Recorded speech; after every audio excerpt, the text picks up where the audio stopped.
এই দুটির রাস্তা আলাদা। কাফেরের রাস্তা আর ইমানদারদের রাস্তা সম্পূর্ণ ভিন্ন। সমুদ্রের ভিতরে আমি একবার সফর করলাম, আমেরিকার প্রায় 22টা স্টেট সফর করলাম কয়েক বছর মিলে। একবার আমার প্রোগ্রাম হলো ক্যালিফোর্নিয়া, লস অ্যাঞ্জেলেস। এখানে আমার 3 দিন প্রোগ্রাম। তারা একটা দিন আমাকে রাখলো সাইট সিন দেখার জন্য। আমাকে নিয়ে গেল লস অ্যাঞ্জেলেস থেকে সান দিয়েগো। সান দিয়েগো হচ্ছে প্যাসিফিক ওশানের পাশে। এইখানে আছে সি ওয়ার্ল্ড, অর্থাৎ সমুদ্রের মধ্যে যা কিছু আছে তা তারা সেখানে উঠায় রাখছে। বিশাল জায়গা, দেখতে অন্তত 4 দিন লাগে পুরো এলাকা দেখতে। আমার হাতে সময় 5 ঘন্টা। 5 ঘন্টা আমাকে দেখতে হবে। আমি বললাম গুরুত্বপূর্ণ জিনিসগুলি আমার দেখো। তো নিয়ে গেল। এই আপনাদের মাঠটা যত বড়, এরকম একটা বড় পুকুর। সেই পুকুরের মাঝখানে আছে একটা ওয়াল, আর ঠিক মাঝখানে আছে একটা মঞ্চ, আর 10,000 লোক বসতে পারে এরকম একটা গ্যালারি। ওরকম একটা গ্যালারিতে আমাকে বসালো টিকিট কাটায়। ওখানে মাছের খেলা দেখানো হবে। যারা খেলা দেখাবে তারা হাতে তুড়ি দিল, সঙ্গে সঙ্গে 2টি মাছ ওই পাশ থেকে তারা ভিতরে বড় গেট আছে, সেই গেট দিয়ে এপারে চলে আসে।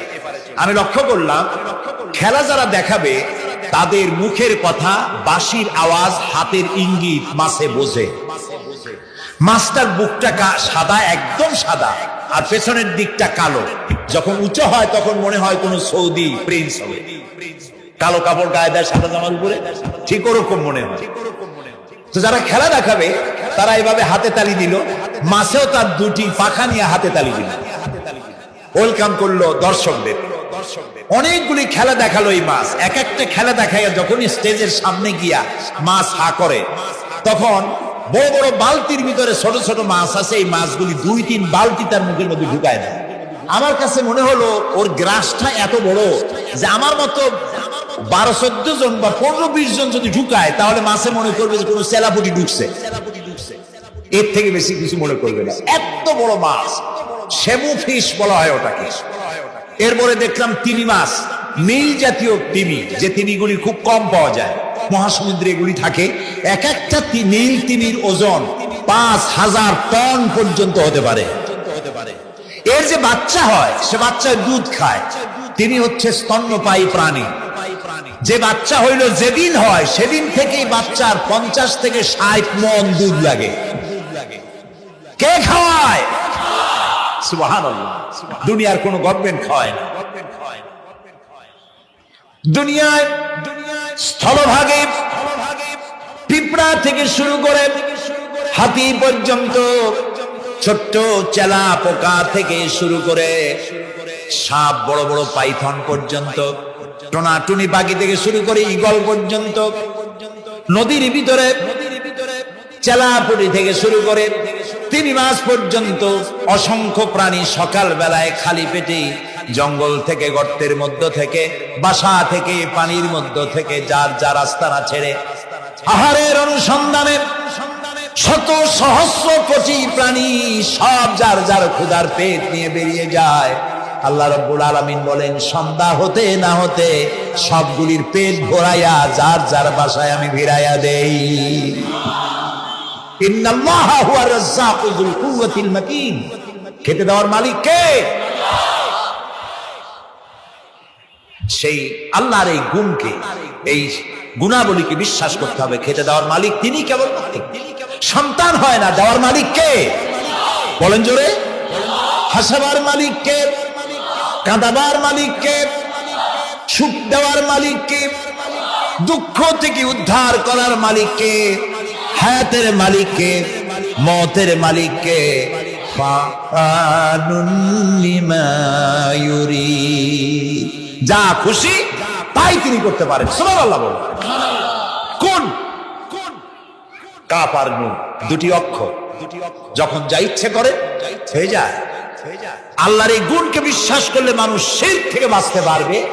মাজার মুখী হবে না মুসলমান, মসজিদ মুখী হবে তখন। আজ আমার মুসলমান একদিকে নামাজও পড়ে আর একদিকে মাজারের কাছে গিয়ে দুর্বল হয়ে যায়। আছে না? আছে কি না?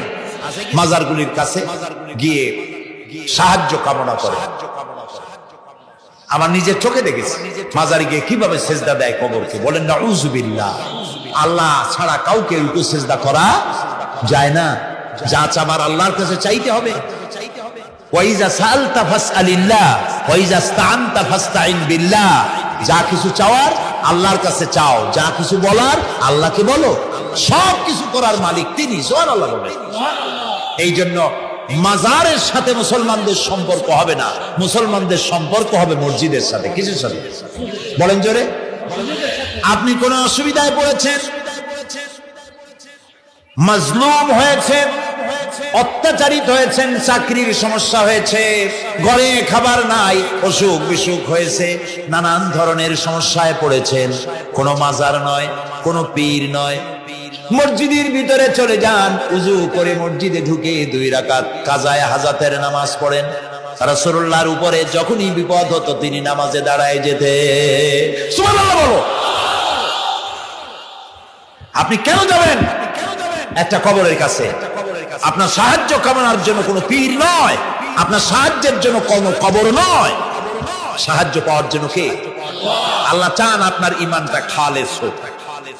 আল্লাহ তাআলা এটা বরদাস্ত করতে পারেন না যে মানুষ কারো কাছে গিয়া আরেকজনের কাছে গিয়ে নথি স্বীকার করুক। আল্লাহ সহ্য করেন না। ইন্না শিরকা লাযুলমুন আযীম। শিরক হচ্ছে মসলর জুলম, অত্যাচার।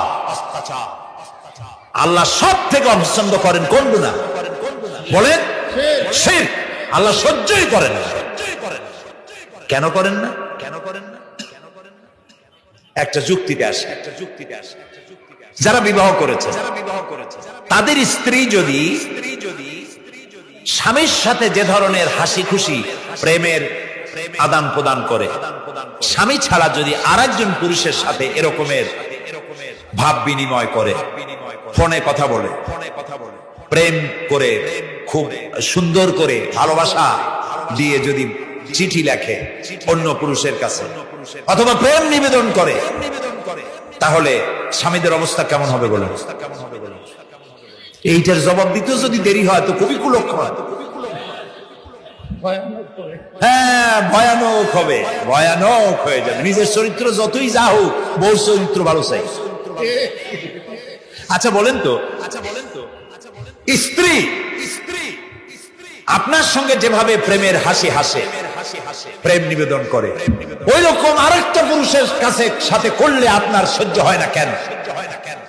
আপনি স্ত্রীর উপরে আপনার অধিকারটা কতখানি? কি জন্য? আপনার স্ত্রীর যে হাসি, যে মিষ্টি হাসি, যা আপনার প্রাণ কেড়ে নেয়, ওই হাসিতে আপনার কোনো অবদান আছে?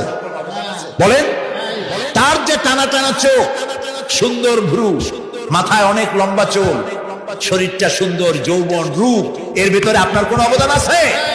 হ্যাঁ, একটু তো আছে। আপনি যে মুখ দিয়ে বউটা হাসে, সেই ঠোঁটে একটু লিপস্টিক লাগাইছেন।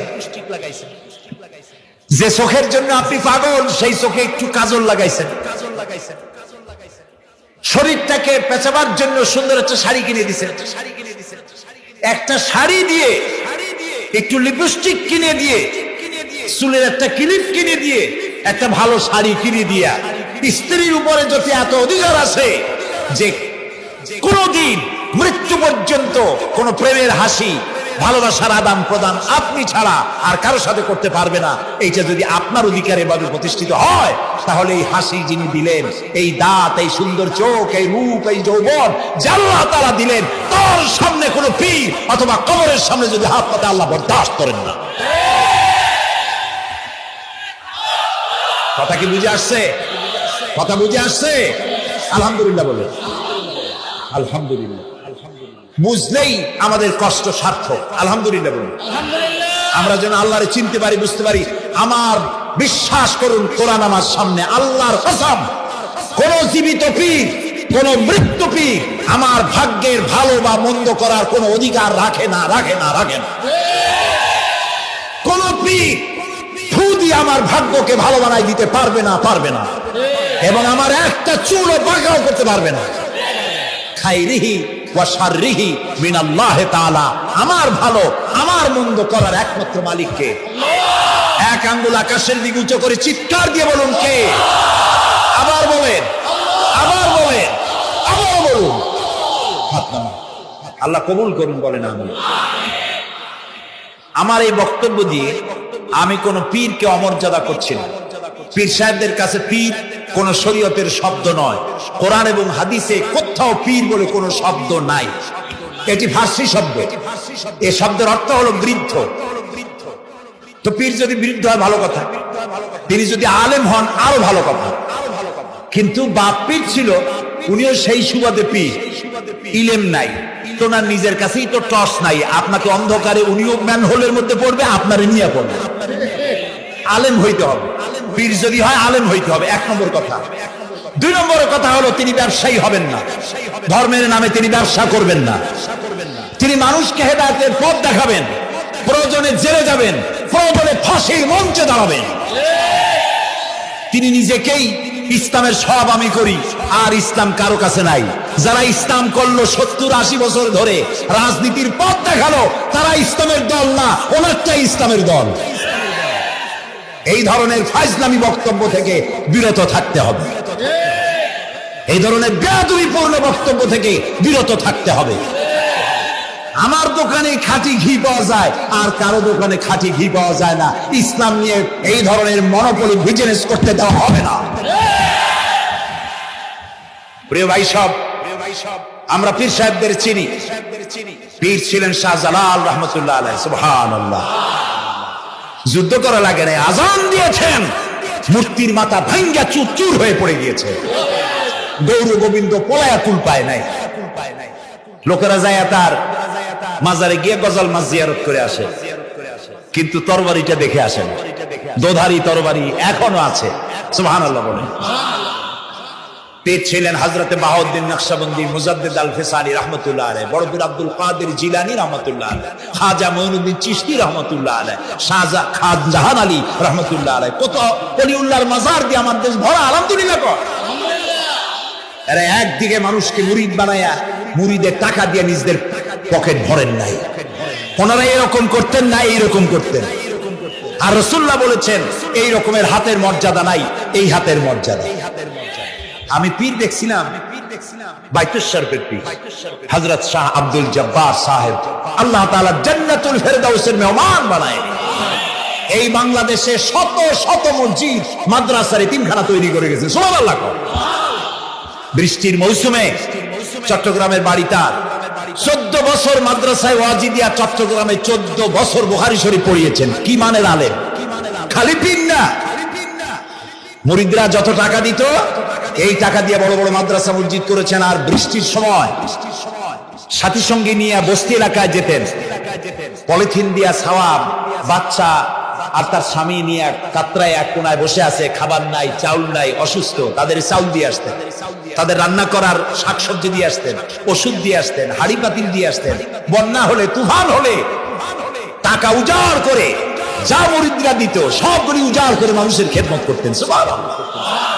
কাজেই যারা জামায় অনেকগুলো পকেট সমানে নিতে থাকে আর ভরতে থাকে, এইভাবে এই ব্যবসায়ীদেরকে পরিত্যাগ করতে হবে। পীর হচ্ছে ওই সমস্ত লোক যারা নাকি ধর্মের নামে ব্যবসা করে না, বরং আল্লাহর দ্বীনকে প্রতিষ্ঠা করার জন্য কথা বলে।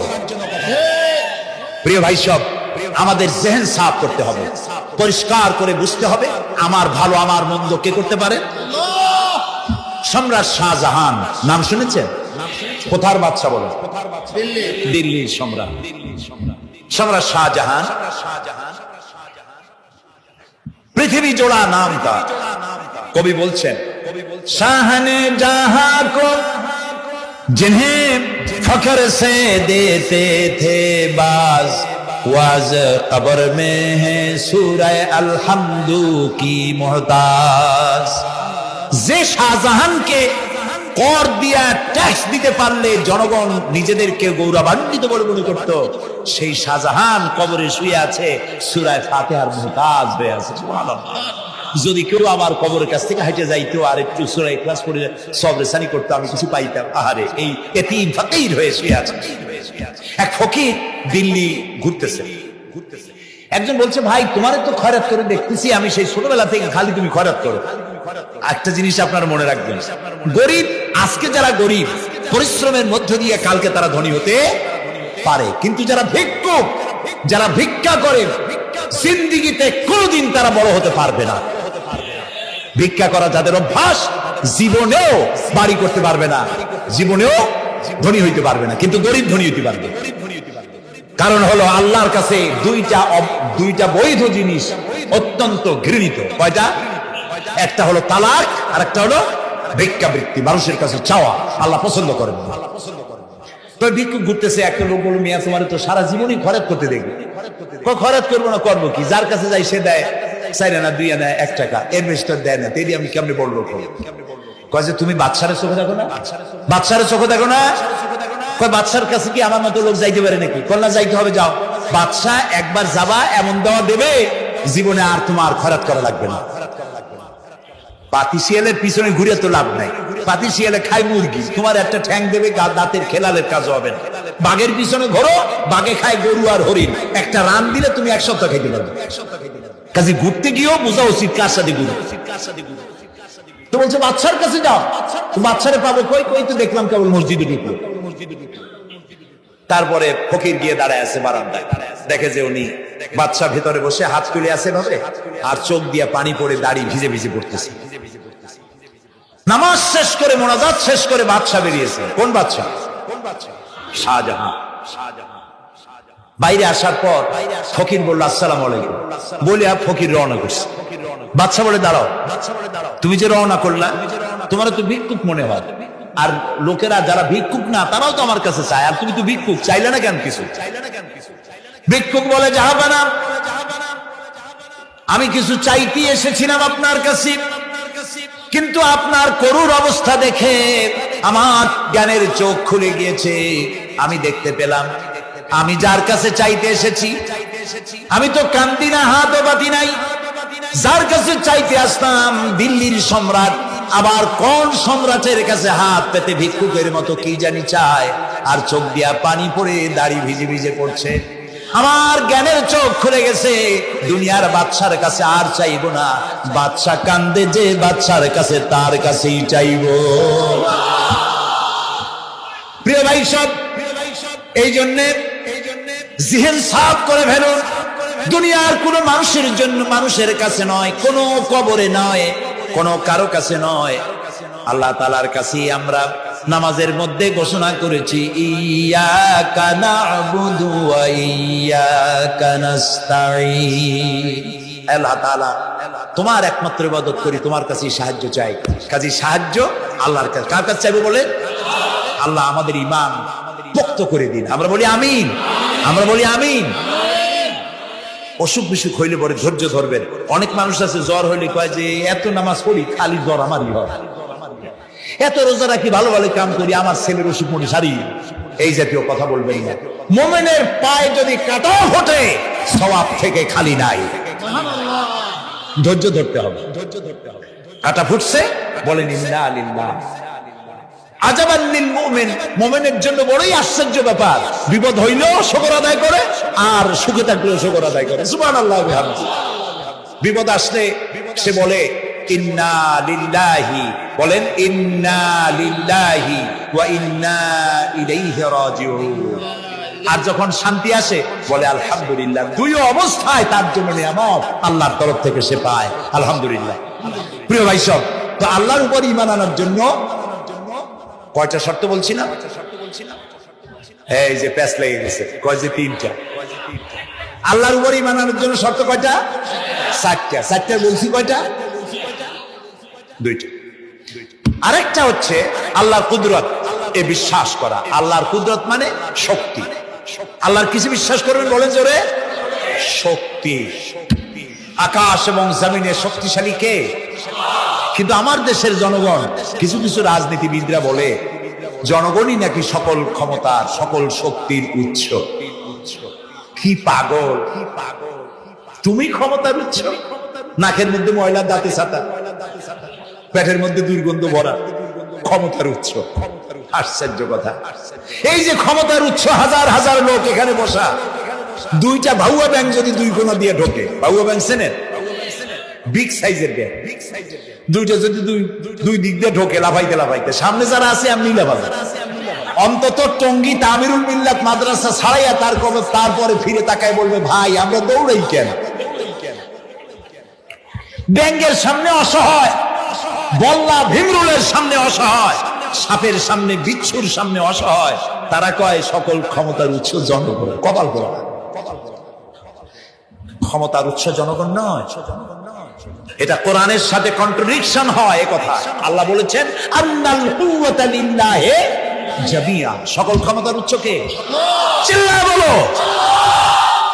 ক্ষমতা কি দেখছেন? মাত্র 1.5 মিনিট। কয় মিনিট? মাত্র 1.5 মিনিট। আল্লাহ বলেছেন কোন? সাথে সাথে তামিলনাড়ু, মালয়েশিয়া, ইন্দোনেশিয়া, থাইল্যান্ড, মালদ্বীপ, শ্রীলঙ্কা 2 লক্ষ লোক শেষ, 1 লক্ষের খোঁজ নাই।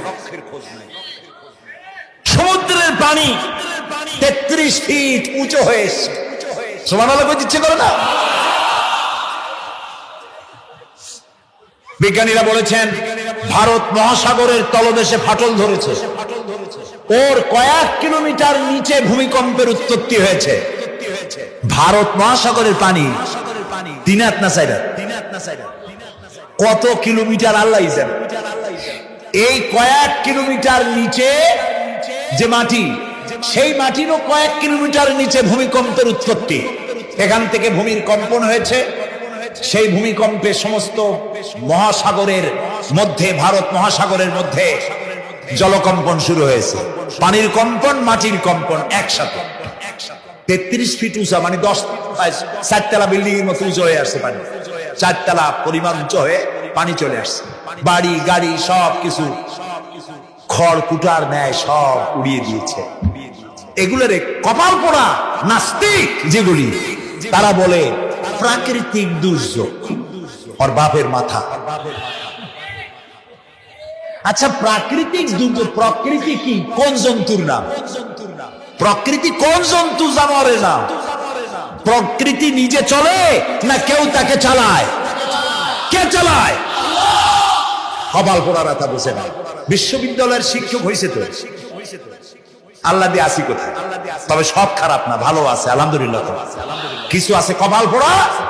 বিশেষ করে শান্তিনিকেতনে যারা পড়াশোনা করে আসে, সাহিত্য চর্চা করে, এই সাহিত্য চর্চা করতে করতে এক পর্যায়ে কপাল পুড়ে যায়। আল্লাহরে চিনতে পারে না। সব চেনে, আল্লাহরে চেনে।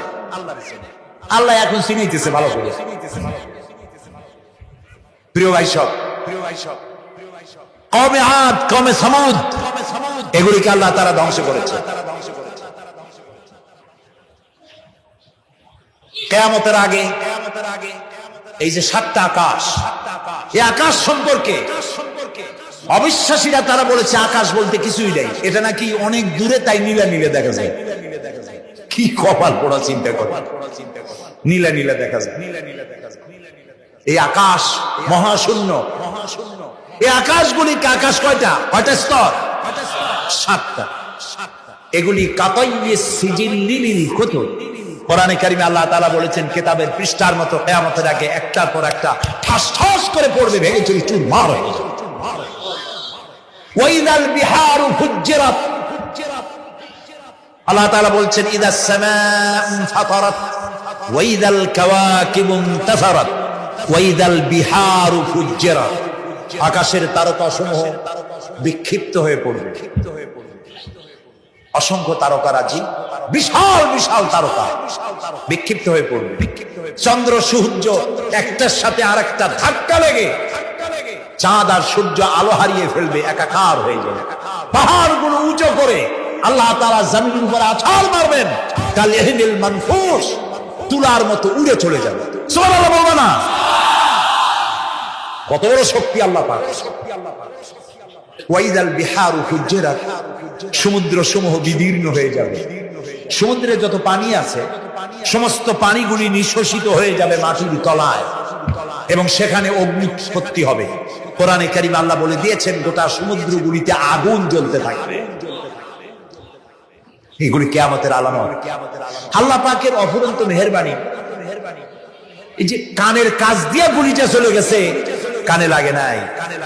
বাড়ির কাছ থেকে কিয়ামত হয়ে গেল, বাংলাদেশে আল্লাহ বাঁচাই দিলেন। সুবহানাল্লাহ বলো, আলহামদুলিল্লাহ বলে। আমাদের প্রতিবেশী দেশগুলিতে যেভাবে আঘাত লাগছে, ওর 1000 ভাগের 1 ভাগের আঘাত কয়েক সেকেন্ড যদি বাংলাদেশে হতো, আমাদের সব অপরিকল্পিত শহর, রাজুক পারমিশন দিয়েছে 3 তলার, করা হয়েছে 7 তলা। এইভাবে অপরিকল্পিত যত বিল্ডিং আছে এগুলি পচা সিমেন্ট দিয়ে, পচা ইট দিয়ে তৈরি করা হয়েছে। 2-3 সেকেন্ডের ভূমিকম্প যথেষ্ট এই শহর লন্ডভন্ড করে দেওয়া। অসংখ্য মানুষ মারা যাবে, অসংখ্য বাড়ি ঘর শেষ হয়ে যাবে। এদেরকে রেস্কিউ করার মতো মডার্ন ইকুইপমেন্টস গভর্নমেন্টের কাছে নাই।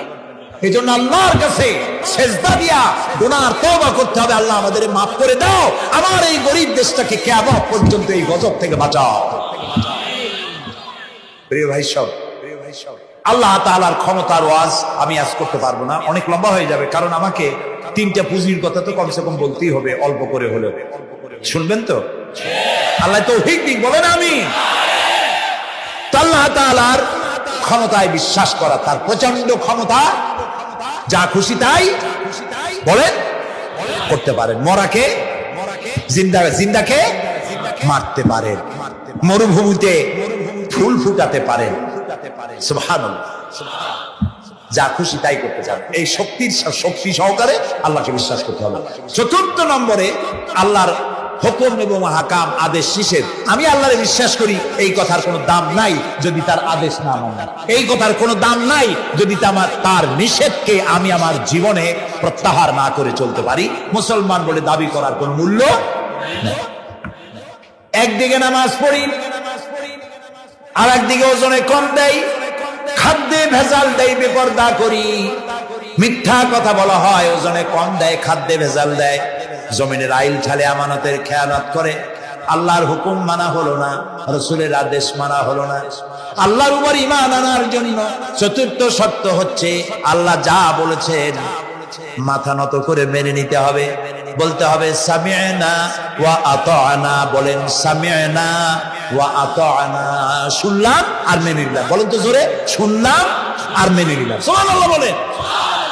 মুমিনেরা এই প্রশ্নই করবে না মদ হারাম কেন, মুমিনেরা এই প্রশ্নই করবে না জুয়া হারাম কেন, মুমিনেরা এই প্রশ্নই করবে না জিনা হারাম কেন। একটাই জবাব, মদ হারাম কেন? আল্লাহ হারাম করেছেন তাই হারাম। জিনা হারাম কেন? আমার আল্লাহ হারাম করেছেন তাই হারাম। জুয়া হারাম কেন? আমার আল্লাহ হারাম করেছেন তাই হারাম। কোন যুক্তি নাই। যুক্তির, আল্লাহর নিষিদ্ধ জিনিসে যুক্তি তালাশ করে কেবলমাত্র শয়তান। আল্লাহর আদেশ নিষেধের যুক্তি তালাশ করে কে? শয়তান। মুমিনের কাজ হলো সামি'না, বলেন, ওয়া আতা'না, শুনলাম আর মানলাম, বাস, শেষ কথা, খালাস। এই গেল 4টি শর্ত পুরো হয়ে গেছে। এই 4টি শর্ত যদি পূরণ করতে পারি তাহলে আল্লাহরে বিশ্বাস করছি এটা প্রমাণিত হবে, এটা জাস্টিফাই হবে, এটা সত্যতা প্রমাণ হবে যদি আল্লাহর হুকুম মতো। 1 নম্বরে হলো, আমি আবার কথাটা প্যাকেট করে দিই যাতে করে আপনারা বাড়ি নিয়ে যাইতে পারেন।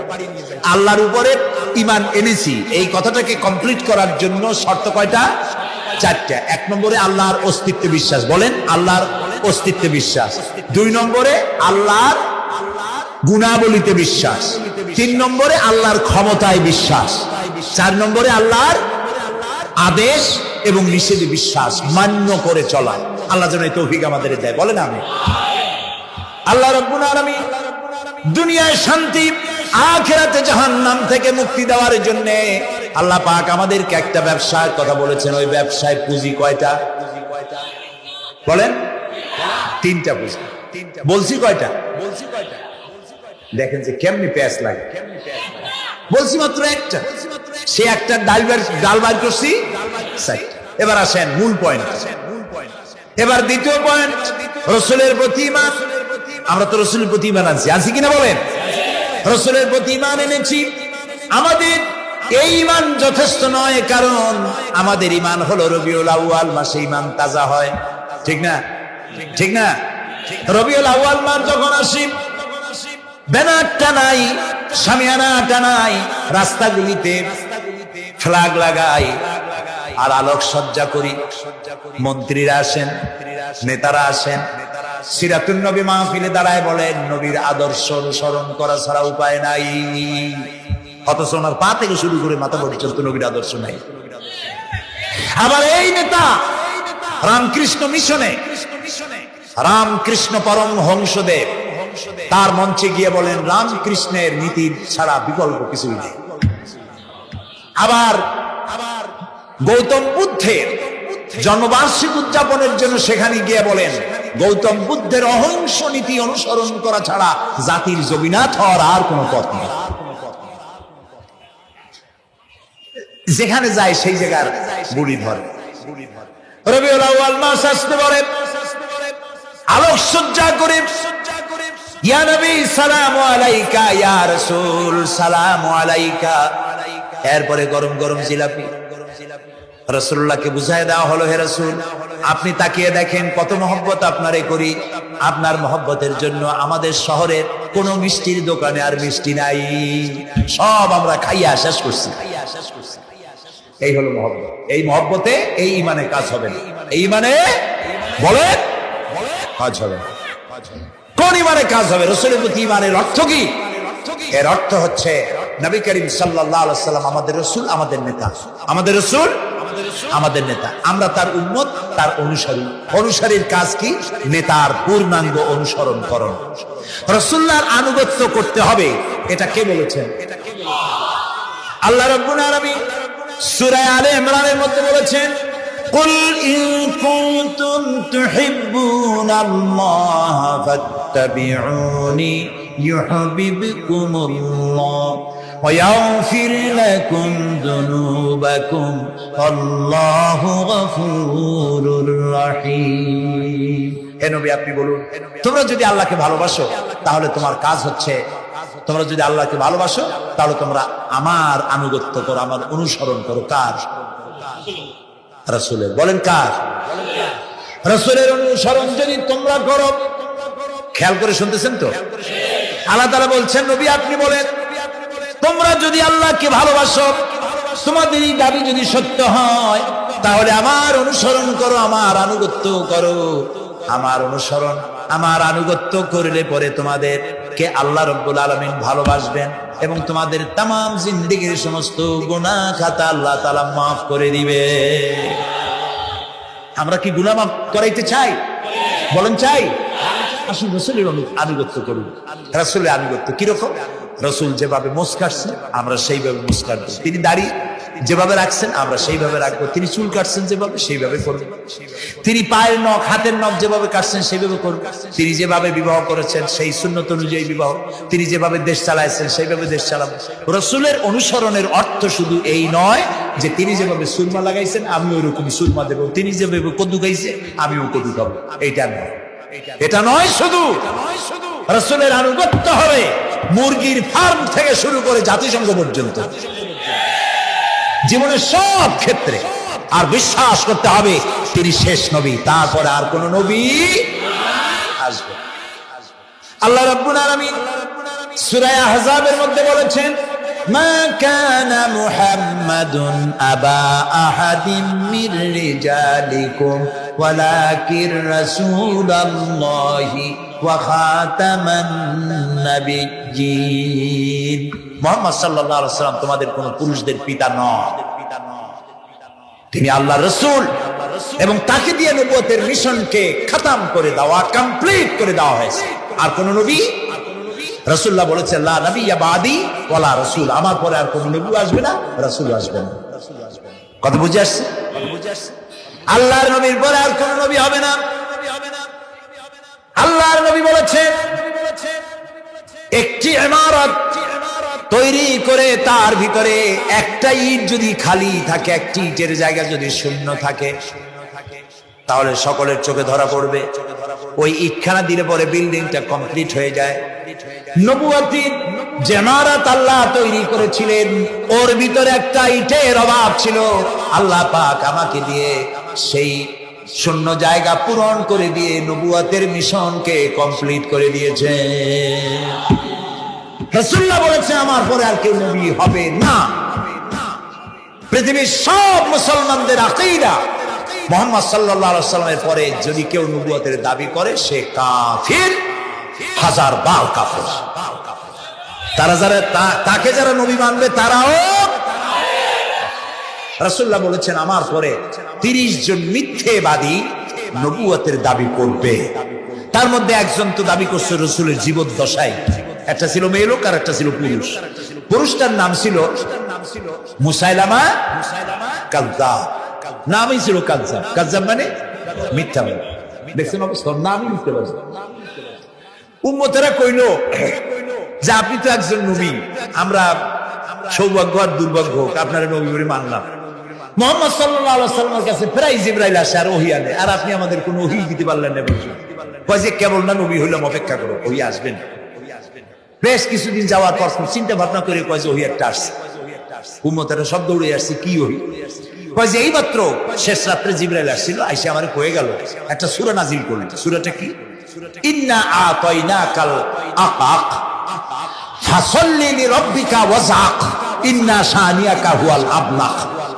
উম্মতেরা কয় সর্বনাশ, এই সূরা পড়তে গেলে তো আমরা কাইসা মরে যাব। এর অর্থ তো খুব বিকায়দা। কি কি সূরা নাজিল হলো আপনার উপর? ইন্না আতাইনাকাল আকাক, মানে আমি তোমাকে হুতুম পেশা দান করেছি, সুতরাং তুমি তোমার প্রভুর উদ্দেশ্যে নামাজ পড়ো আর চিৎকার মারো, কারণ তোমার শত্রুরা সাদা এবং কালো বর্ণ। আমরা তো আগামাথা কিছু বুঝলাম না, কি হই? আচ্ছা ঠিক আছে, পয়গম্বর মুহাম্মদ সাল্লাল্লাহু আলাইহি ওয়াসাল্লামকে তার উম্মতেরা নিয়ে যায় তাদের বাগানে, মাঝে মধ্যে নিয়ে যায়। নিলে পরে যে কুয়ায় পানি থাকে না, শূন্য কুয়া পানিতে ভরে যায়। যে গাছতলা দিয়ে তিনি হেরে যান, যে খেজুর গাছে খেজুর নাই, সেই গাছতলা দিয়ে রাসূল হেরে গেলেন, গাছে ফল ধরে যায়। আপনি তো এরকম কিছু দেখাইতে পারেন, তোমরা তো আমার নেও না, চলো না যাই। নিয়ে গেছে, যাই দেখে যে কুয়ার পাড় দিয়ে যায়, যে কুয়ার পানি থাকে তা থাকে শুকায় যায়। যে গাছতলায় দিয়ে যায় ওই গাছে খোরমা থাকবে, সাথে সাথে ঝরে যায়। উম্মতের কয় কি একটা কপাল পড়ো নবী পাইলাম ভাই। আল্লাহ তারে শেষ করছে, দুনিয়াকে জাহান্নামে চলে গেছে। সেই মহিলাটাও গেছে, সেও গেছে। রাসূলুল্লাহ বলেছেন এইরকম 30 জন মিথ্যাবাদী নবুয়তের দাবি করবে কিয়ামতের আগ পর্যন্ত। গোলাম আহমদ কাদিয়ানী, এ হলো ইতিহাসে আমরা যদ্দ পাই তার পর্যন্ত 28 জন হয়েছে। মুহাম্মদ সাল্লাল্লাহু আলাইহি ওয়াসাল্লামের ইন্তেকালের পর ওকে নিয়ে হয়েছে 28 জন। কয়জন হইল? বাকি আছে কয়জন? তাই বলে কিয়ামত যে এই 2 জন হইলি আগামী বছর বা 5-6 বছরের মধ্যে কিয়ামত হবে, ওইটা চিন্তা করে নেই।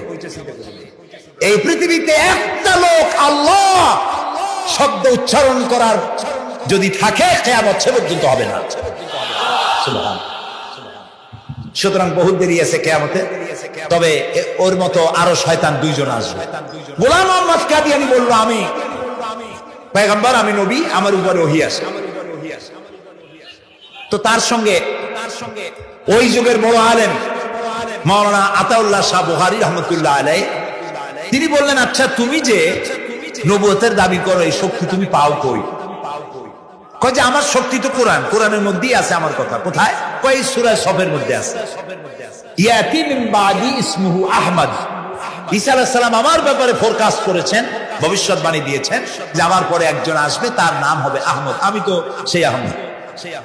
মাওলানা বুখারী বলছেন, বেকুব, ঈসা আলাইহিস সালাম যার কথা বলেছেন তার নাম, ঈসা আলাইহিস সালাম যার কথা বলেছেন তার নাম হলো ফকাত আহমদ, আর তোমার নাম হলো গোলাম আহমদ। তাহলে এতে করে বোঝা যায় ঈসা আলাইহিস সালাম যার কথা বলেছেন তুমি সেই আহমদের গোলাম, তো তুমি নবুয়তের দাবি করো কেন? গোলাম আহমদ কয় যে হুজুর, আমার নামের আগে গোলাম বৈশা একটু সমস্যা হয়েছে, ঠিক গোলামটারে যদি বাদ দেই তাহলে তার আপনি আপত্তি করতে পারেন না, আমি আহমদ থাকি আর আপনি আমার উম্মত হয়ে যান। আমি আমার কথা ঈসা আলাইহিস সালাম বলেছেন। মাওলানা বুখারী বলছেন, দেখো তোমার ফতোয়া অনুযায়ী তুমি বলছো নামের প্রথম অংশ বাদ দিয়া শেষের অংশ নিয়ে তোমার উপর ঈমান আনতে, তাহলে আমি আমার নাম আতা আল্লাহ। তোমার ফতোয়া অনুযায়ী আমার নামের প্রথম অংশ বাদ দিলাম, আতা গেছে, থাকছে আল্লাহ। আর আল্লাহ হয়ে বলছি তোর মতো গাধারে আমি নবুয়ত দেই নেই। এরপর এই শয়তানের মৌত হলো কোথায়? বলেন কোথায়? পায়খানার। এই কাদিয়ানীরা, গোলাম আহমদ কাদিয়ানী কাফের, ওরে যারা নবী বলে মানে তারাও কাফের। প্রিয় ভাই সব, পৃথিবীর 48টি মুসলিম দেশ কাদিয়ানীদেরকে নন মুসলিম মাইনরিটি হিসেবে ঘোষণা দিয়েছে রাষ্ট্রীয়ভাবে। সৌদি গভর্নমেন্ট পাশ করেছে, কিয়ামত পর্যন্ত কাদিয়ানীরা মক্কা মদিনায় প্রবেশ করতে পারবে না। বিগত 100 বছরের ভিতরে কোনো কাদিয়ানী মক্কা মদিনায় ঢুকতে পারে নাই। আজকে বাংলাদেশে খতমে নবুয়তের আন্দোলন নতুন কিছু নয়। দীর্ঘদিন থেকে এই উপমহাদেশে খতমে নবুয়তের আন্দোলন চলছে। এই আন্দোলন চলবে যতদিন পর্যন্ত সরকারের পক্ষ থেকে তাদেরকে নন মুসলিম মাইনরিটি ঘোষণা না করা হচ্ছে, আন্দোলন চলবেই। এদের লাশ রাস্তায় ফেলাই দিবা আর 14 কোটি মুসলমান তাকিয়ে তাকিয়ে দেখবে, তা বিশ্বাস করুন। খতমে নবুয়তের আন্দোলন যারা করেন, এই জাতির 14 কোটি মুসলমানের সমর্থন তাদের পেছনে রয়েছে। কাজী তাদের ব্যাপারে উচ্চবাচ্য কথা বলতে গিয়ে ব্যারিস্টার হন, আইনজীবী হন, যেই হন, খতমে নবুয়তের আন্দোলন যারা করে তাদের ব্যাপারে কথা বলতে গিয়ে মুখ সামনে কথা বলবে। এদেশের মানুষ শহীদ হয়ে যাবে, কাদিয়ানীদেরকে বরদাস্ত করবে না। আমাদের দেশে হিন্দু, থামুন, আমাদের দেশে হিন্দু, খ্রিস্টান, বৌদ্ধ আমাদের দেশের নাগরিক অধিকার ভোগ করে না? আমাদের সমান নাগরিক অধিকার তারা ভোগ করে। কাদিয়ানীরাও হিন্দু খ্রিস্টানদের মতো নন মুসলিম মাইনরিটি হিসেবে এদেশে বসবাস করে নাগরিক সুবিধা ভোগ করবেন, কোনো অসুবিধা নাই। কিন্তু আপনি মুসলমান বলে দাবি করবেন না, শেষ নবী মানবেন না, আমরা এই ব্যাপারে কিয়ামত পর্যন্ত আপোষ করব না। কেবলমাত্র মূর্খ, দালাল, হারামখোর তারা এই কাদিয়ানীদের পক্ষ অবলম্বন করতে পারে, ইমানদারেরা পারে না।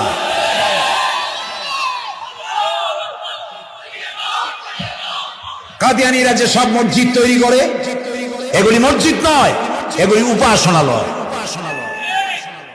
হিন্দুদের মন্দিরকে যেভাবে আমরা সম্মান করি, ওদের উপাসনালয়কে সম্মান করি। কিন্তু কাদিয়ানীরা যতদিন মুসলমান নামের পরিচয় দিতে থাকবেন, আমরা আমাদের অধিকার আদায়ের জন্য সুশৃঙ্খল ভাবে গণতান্ত্রিক পদ্ধতিতে আমরা এই অধিকার আদায়ের চেষ্টা করব। খতমে নবুয়তের আন্দোলন কোনো রাজনৈতিক আন্দোলন নয়, এটি আমাদের ইমানের আন্দোলন। যারা আন্দোলন করতেছেন তারা আমাদের ফরজে কিফায়ার দায়িত্ব পালন করছে। প্রিয় ভাই সব, রাসূলের প্রতি ঈমান আনতে হলে এরকম ঈমান আনতে হবে, তারপরে আর কোন নবী আসবে না। তারপরে কথা হলো তাকে অনুসরণ করতে হবে, পায়ের নখকাটা থেকে শুরু করে মাথার চুল পর্যন্ত জীবনের সব ক্ষেত্রে রাসূলের অনুসরণ করতে হবে। তিনি সেনাপতি ছিলেন, শ্রমিক ছিলেন, পিতা ছিলেন, নানা ছিলেন, স্বামী ছিলেন, ঠিক না? তিনি রাষ্ট্রপ্রধানও ছিলেন। আজকে যারা ধর্ম আর রাজনীতি আলাদা করেন তারা মুনাফিক, মুসলমান নয়।